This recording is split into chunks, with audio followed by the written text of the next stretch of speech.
Tonight, we will share you the latest on the global Sumud Flotilla. And US government enters first shutdown since 2018 as funding bill fails. That and more coming up on AWANI International.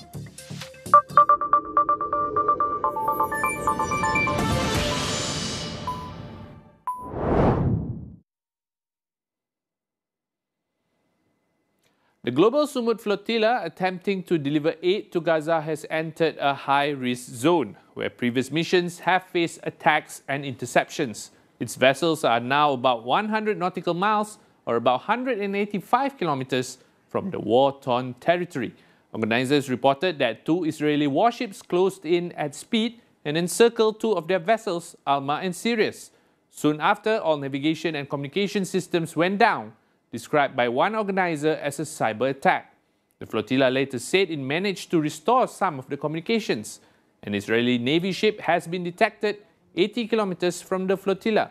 Israel's public broadcaster reports that the military is preparing to take control of the flotilla using naval commandos and warships. It added that not all 50 vessels will be towed, and some may even be sunk at sea. The flotilla carries humanitarian supplies and more than 500 international activists from 44 countries in an effort to challenge Israel's blockade of Gaza, which has long impacted living conditions in the Strip.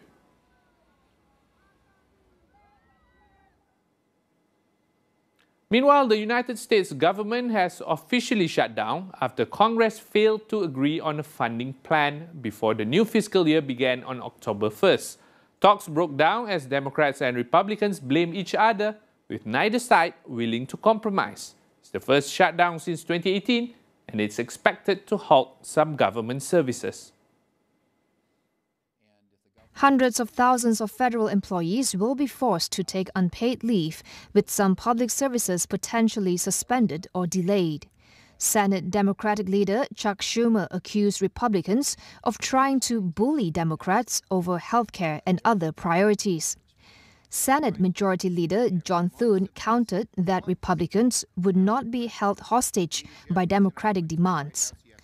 President Donald Trump, speaking just hours before the deadline, said he had no choice but to allow layoffs if no deal was struck, repeating criticisms of Democratic policies on immigration and social issues. Government shutdowns in the U.S. have become a familiar feature of budget showdowns in Washington. The longest, during Trump's first term in 2018, stretched 34 days and sidelined 800,000 workers. Republicans said they will bring the funding bill back for a vote on Wednesday morning in a bid to break the deadlock. We'll have more after the break. Stay tuned.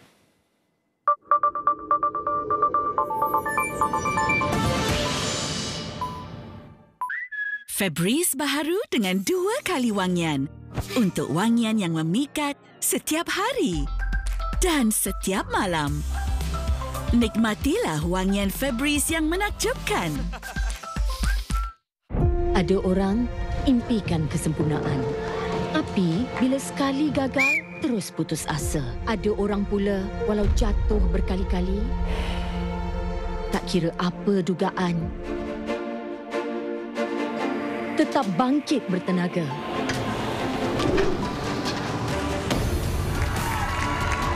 Memang ada yang hebat hingga munculnya yang terhebat. Di dalam setiap berita yang dibawa, konteks amat penting. Kami sentiasa membawakan yang tergempar dan terkini.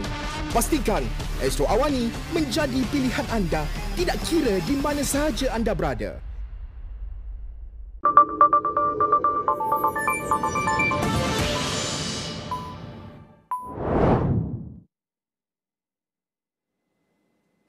The United States has agreed to allow South Korean workers to continue setting up facilities at investment sites under existing temporary visas after a high-level meeting in Washington. The move comes weeks after a major immigration raid at a Hyundai battery plant in Georgia sparked outrage in Seoul, with hundreds of South Korean workers detained. Seoul's foreign ministry said U.S. officials reaffirmed that South Korean workers can install, service and repair equipment at U.S. projects, including those in the electric vehicle sector. A dedicated visa section will be opened at the U.S. Embassy in Seoul, and a new channel will link American immigration authorities with South Korean missions to improve coordination. However, U.S. officials gave no new concessions on Seoul's push for a specialty visa category for skilled workers, citing legislative constraints. U.S. Deputy Secretary of State Christopher Landau stressed the critical role of South Korean companies in America's economy, calling the country one of the top foreign investors. South Korea has long pressed for such changes, but efforts have stalled in Congress amid domestic immigration debates. Taiwan says it will not agree to a U.S. proposal for half of all semiconductor production to be shifted to the United States. The island's top negotiators said on Wednesday no such deal was discussed or agreed during ongoing tariff talks.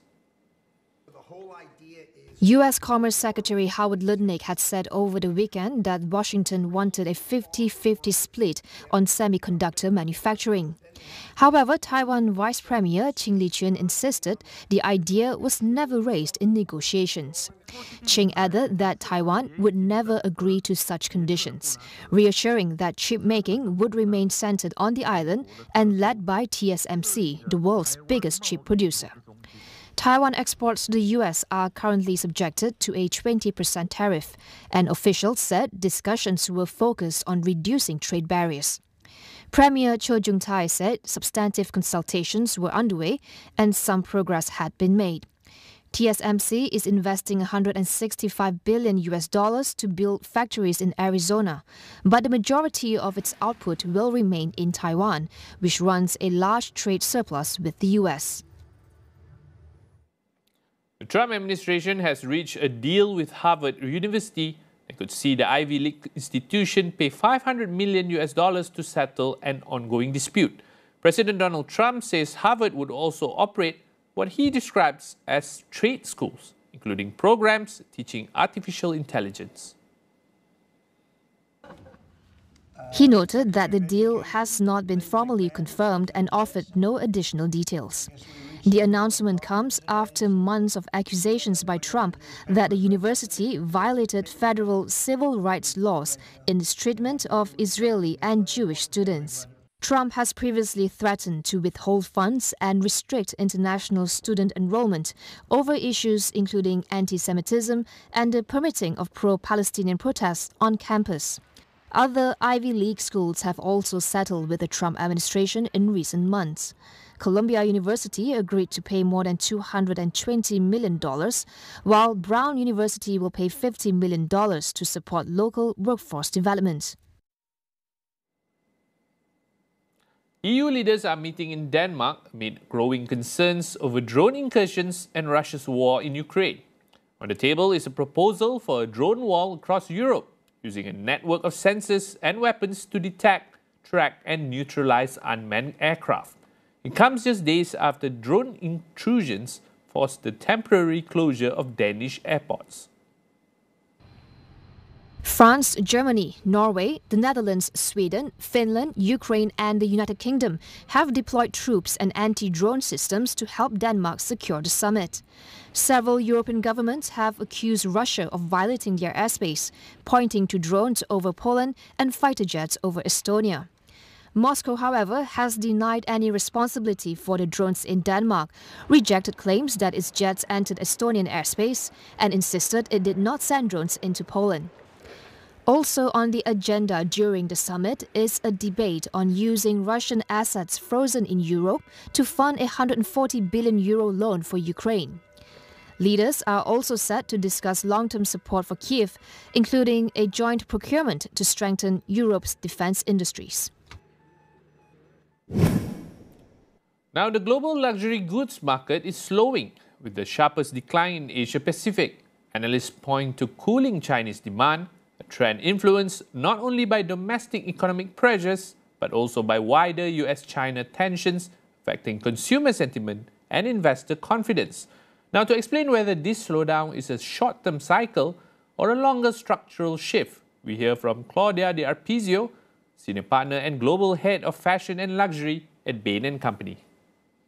Actually, we consider this slowdown partially a consolidation of the growth of the previous year, partially the result of a market that is now again subject to the external environment. So we are in an economic slowdown everywhere. So China is the slowdown of the economy, is unemployment on the young generation from the first time, real estate crisis, but overall a sense that after a phase of very strong growth, it's just a phase of consolidation of this growth. And there is also a sophistication of consumers that after a period of really buying quite heavily these goods are more in a choosy phase. Consumers are questioning the value equation of luxury products. So sometimes they consider prices too high vis-a-vis products that has been stable in terms of creativity and innovation. Has been a period that has been called quiet luxury, so with the brands focusing on more classic items, iconic products. Trade frictions and volatile currencies are piling on pressure. The ones that manufacture in Asia, they manufacture in Asia more the American players in the accessible luxury positioning. So players like the Ralph Lauren, Coach, Michael Kors kind of brands. They are global sourcing and for sure thinking on how to think to a resilience of their supply chain, exploring also different sources of production outside China, so in general in Asia. So I think that we are more in a wait and see to see if the tariffs will stay. So if the situation, when the situation will stabilize, I think there will be maybe movements on their sourcing strategy. Looking ahead, the key question is whether this slowdown marks a passing cycle or a more fundamental shift in the industry.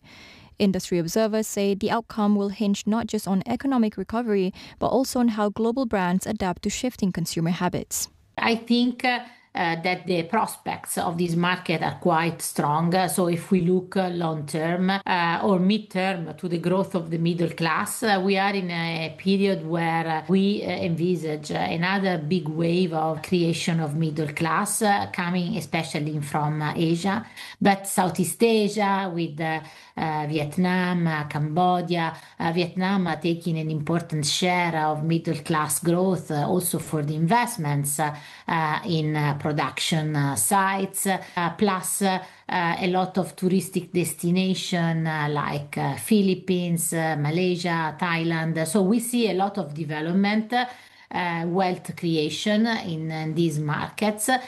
Then the question is if the luxury brands want to serve these consumers that will enter the market from the more democratic price points. At the same time, we have a question mark on the ability of the brands to offset this period of softness, reigniting desire and reigniting growth on their customers. So it's 50% the market condition and 50% the ability of the brands to really intercept this new growth.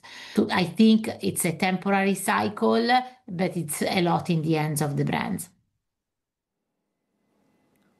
That report wraps up AWANI International tonight. Stay with us as we track the rivalries, strategies and power shifts shaping the new global order.